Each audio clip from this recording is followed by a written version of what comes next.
Timmy అనే చిన్న తాబేలు రోజంతా పక్షులు ఆకాశంలో ఎగురుతుండటం చూస్తూ ఉండేది. ప్రతి ఉదయం అది నిట్టూర్చి, నేను ఎగరాలని కోరుకుంటున్నాను, మేఘాలలో నృత్యం చెయ్యాలని దాని హృదయం ఆరాటపడింది. దాని స్నేహితుడు బారి అనే పక్షి నిజంగా చాలా వేగంగా రెక్కలు కొట్టు అన్నాడు. కాబట్టి టిమ్మీ తన వంతు ప్రయత్నం చేసింది. అది వెంటనే బోర్లా పడింది. అయ్యో! బెల్లా అనే సీతాకోకచిలుకకు ఒక ఆలోచన వచ్చింది. బహుశా నీకు రెక్కలు అవసరం అంది.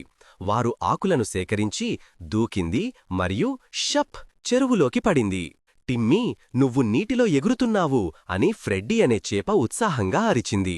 ఒక డేగా తెలివిగా తల ఊపి, నేను గాలిలో ఎగరగలను, కాని నువ్వు చేసేది నేను చెయ్యలేను, నువ్వు ఒక నీటి పైలట్వి అంది. ఆ రోజునుండి టిమ్మీ నీటి అడుగున తిరుగుతూ మరియు గిరగిరా తిరుగుతూ ఈత ప్రదర్శనలు ఇచ్చేది. అది మొదటినుంచి ప్రత్యేకమైనది.